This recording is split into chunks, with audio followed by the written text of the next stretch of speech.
और देखिए राजधानी रांची के अलावा साहेबगंज से भी खबर आ रही है। बड़ी खबर ये कि साहेबगंज में भी मूर्ति पूजा को लेकर देखिए विसर्जन के दौरान ये हंगामा, पूजा पंडाल में ये हंगामा हुआ है, पत्थरबाजी हुई है, डीजे बजाने को लेकर ये पत्थरबाजी की खबर आ रही है। 2 लोग घायल भी हुए हैं। 2 पक्षों में बहस के बाद पथराव हुआ, डीजे बजाने को लेकर विवाद हुआ था, पूजा पंडाल में पथराव किया गया, 2 लोग घायल हैं। झारखंड के साहिबगंज से खबर जहां पर पथराव की खबर आ रही है। पूजा पंडाल, जी हां, सरस्वती पूजा पंडाल में डीजे बजाने को लेकर विवाद हुआ था, 2 गुटों में विवाद हुआ, इसके बाद दोनों पक्षों में बहस हुई, पथराव हुआ, इसमें 2 लोग जख्मी हो गए हैं।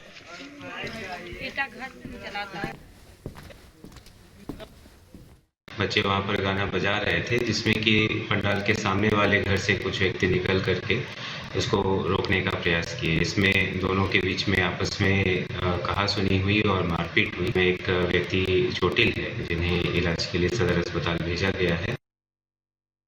बच्चे वहाँ पर गाना बजा रहे थे, जिसमें कि पंडाल के सामने वाले घर से कुछ व्यक्ति निकल करके उसको रोकने का प्रयास किए। इसमें दोनों के बीच में आपस में कहा-सुनी हुई और मारपीट हुई। एक व्यक्ति चोटिल है, जिन्हें इलाज के लिए सदर अस्पताल भेजा गया है। और चलिए अब अगली बड़ी खबर आपको राजधानी दिल्ली से बताते हैं। जब दिल्ली का जिक्र होता है तो अरविंद केजरीवाल का शराब घोटाला यहां पर याद आता है। आपको बता दें आज उनकी राउज एवेन्यू कोर्ट में पेशी है और इस पर सस्पेंस लगातार बना हुआ है कि अरविंद केजरीवाल पेशी के लिए जाएंगे या नहीं जाएंगे। आपको बता दें बीते दिन विधानसभा में विश्वास मत जारी किया गया था, लेकिन उस पर चर्चा के लिए शनिवार का समय आगे बता दिया गया। लेकिन यहां पर ये जानकारी दिल्ली के शराब घोटाले में राउज एवेन्यू कोर्ट में पेशी आज होनी है। 19 तारीख को ईडी दफ्तर में पहुंचना है, लेकिन आज पेशी के लिए सस्पेंस लगातार बना हुआ है कि क्या जिस तरीके से अरविंद केजरीवाल 6 समन अब तक दरकिनार कर चुके हैं, उनको एकदम इग्नोर कर चुके हैं, उस पर किसी तरह का कोई जवाब, कोई पेशी नहीं, तो क्या आज कोर्ट में जाएंगे या नहीं।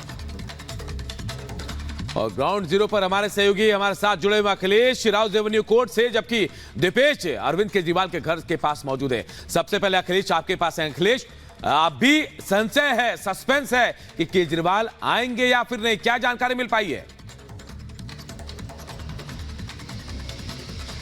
देखिए अनूप, जानकारी वही है जो आपने बताया था कि अभी तक पार्टी की तरफ से कुछ बताया नहीं जा रहा है क्लियर। उनके वकील भी कुछ क्लियर नहीं बता रहे हैं। उनका कहना है हम 10 बजे कोर्ट में मौजूद रहेंगे, अगर उनको आना होगा तो हम कोर्ट का जो आदेश है उसका पालन करेंगे, वरना हम एक एप्लीकेशन देंगे, जैसा कि हमें निर्देश मिलेगा हम एक एप्लीकेशन देंगे और ये कहेंगे एप्लीकेशन के जरिए कि अभी सदन चल रहा है और विश्वास मत पर जो है बहस होनी है, इसलिए वो काम छोड़कर आने में असमर्थ हैं और इसके लिए एक नई तारीख दी जाए। तो ये 2 चीजें हैं। और जहां तक पार्टी का सवाल है, पार्टी की तरफ से भी कोई कुछ भी कहने को तैयार नहीं है, कोई इस तरह की सूचना नहीं है। और ये चीजें 10 बजे, अभी थोड़ी देर बाद करीब 10 बजे क्लियर होगा कि अरविंद केजरीवाल का आखिर पार्टी का रुख क्या है, उनका रुख क्या है। वो कोर्ट में आते हैं, अगर आते हैं तो फिर आगे क्या कार्रवाई होती है, क्या कोर्ट तारीख देती है कि आप इस तारीख को ईडी के सामने पेश होइए, या फिर अगर एप्लीकेशन लगाते हैं इन कारणों को बताते हुए कि सदन का आवश्यक कार्य चल रहा है, हमें विश्वास मत पर बहस करनी है, तो कोर्ट के ऊपर डिपेंड करता है कि कोर्ट उनको अगली तारीख देती है तो कब की देती है और उन्हें पेश होने को फिर से एक बार कहा जाता है। ये सारी चीजें देखने की बात होगी, लेकिन महत्वपूर्ण ये भी होगा कि उस दौरान ईडी भी मौजूद रहेगी और ईडी के वकील भी हो सकता है कि अपनी दलीलें पेश करें और वो भी कोशिश करें कि जल्द से जल्द तारीख दी जाए और जो 19 तारीख की तारीख दी गई है उसमें मांग कर सकती है ईडी की 19 तारीख को। ठीक है अखिलेश जी, देखना होगा कि आज अरविंद केजरीवाल पहुंचते हैं या नहीं, या फिर कोर्ट से अगली तारीख कोई मिल जाती है। दीपेश के पास भी हम चलते हैं। दीपेश, अरविंद केजरीवाल के आवास के बाहर से वहां किस तरह की हलचल दिख रही है दीपेश? और लगातार ये सवाल बड़ा बना हुआ है कि आज का ही दिन है जब विधानसभा में विश्वास मत पर चर्चा होनी है, वहीं राउज एवेन्यू कोर्ट में पेश होना है। अगर पेश नहीं होते हैं तो क्या अगली तारीख यहां पर मिल जाएगी? अभी आप केजरीवाल के आवास के बाहर किस तरह की हलचल देख रहे हैं?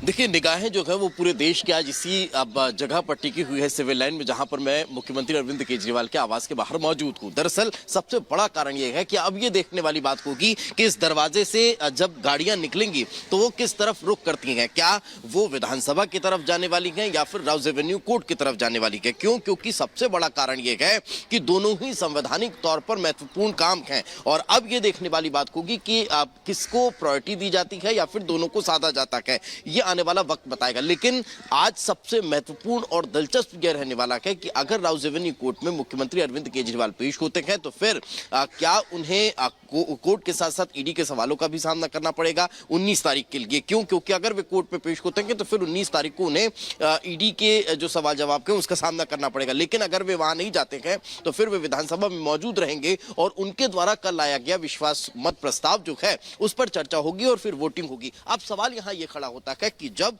आपकी सरकार पूर्ण बहुमत में है तो फिर तीसरी बार ये विश्वास प्रस्ताव लाने की इच्छा जो है वो आखिर क्यों जाहिर की गई? ये कहीं ना कहीं सबसे बड़ा सवाल खड़ा होता है कि क्या ये सिर्फ और सिर्फ जो राउज एवेन्यू कोर्ट के वहां पेश होने से बचने के लिए कि ये बहाना ढूंढा गया है या फिर इसके पीछे कोई दूसरा कारण है? इसी को लेकर एक रिपोर्ट पहले दर्शकों तक पहुंचाते हैं, उसके बाद फिर आगे की चर्चा करेंगे। देखिए ये खास रिपोर्ट।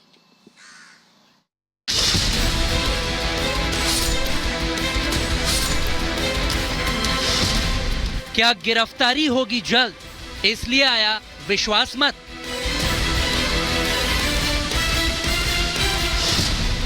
भ्रष्टाचार के घाव, क्या इसीलिए बचने वाला दाव? सियासत में दाव पेच और शहमात का खेल सबसे जरूरी होता है, जिसे आम आदमी पार्टी भी लंबे वक्त से खेलती आ रही है। लेकिन करप्शन के चंगुल में फंसी पार्टी के मुखिया अब एक नया दाव खेल रहे हैं। वैसे तो पीएम मोदी अक्सर अपने फैसलों से सबको चौंकाते रहे हैं, लेकिन दिल्ली के मुख्यमंत्री अरविंद केजरीवाल ने अब मोदी के उसी स्टाइल को फॉलो करने की कोशिश कर ली है, क्योंकि केजरीवाल दिल्ली की विधानसभा में अचानक विश्वास प्रस्ताव लेकर आ गए। यानी अपनी सरकार को मजबूत साबित करने के लिए उन्होंने सदन में ताल ठोक दी है।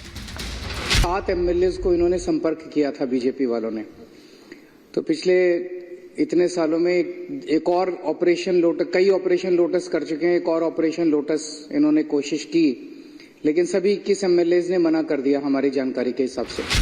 दूर दूर तक दिल्ली के मुख्यमंत्री अरविंद केजरीवाल की सरकार को वैसे तो कोई खतरा नहीं है, फिर भी अचानक विधानसभा में विश्वास प्रस्ताव पेश करके केजरीवाल ने तमाम राजनीतिक विश्लेषकों को भी चौंका दिया है। हालांकि इसके पीछे की कहानी भी कुछ और है। सिर्फ सरकार की मजबूती दिखाना केजरीवाल का मकसद तो नहीं लगता, बल्कि उनका प्लान है कोर्ट कचहरी से लेकर एजेंसियों से बचना। आप सोच रहे होंगे कि ये कैसा प्लान है, तो तारीखों के जरिए आपको इसका पूरा का पूरा खेल समझा देते हैं। जैसे 14 फरवरी को दिल्ली की राउज एवेन्यू कोर्ट ने केजरीवाल को समन भेजा और पेश होने के लिए कहा। फिर 16 फरवरी को विधानसभा में केजरीवाल विश्वास मत प्रस्ताव पेश कर देते हैं, तो 17 फरवरी को सदन में इसी प्रस्ताव पर चर्चा होनी है। लेकिन इसी दिन यानी कि 17 फरवरी को राउज एवेन्यू कोर्ट में केजरीवाल को पेश भी होना है। तो 19 फरवरी को छठे समन पर ईडी के सामने भी केजरीवाल की पेशी है। लेकिन अब तक शराब घोटाले में 5 बार ईडी के समन ठुकरा चुके केजरीवाल इस बार भी शायद जाने के मूड में नहीं है, मगर फंदा कोर्ट का भी कस चुका है। तभी तो बचने के लिए शायद उन्होंने ये दाव चला है। अरविंद केजरीवाल जी अपनी सरकार के एमएलओ पे विश्वास नहीं करते और खुद अपनी सरकार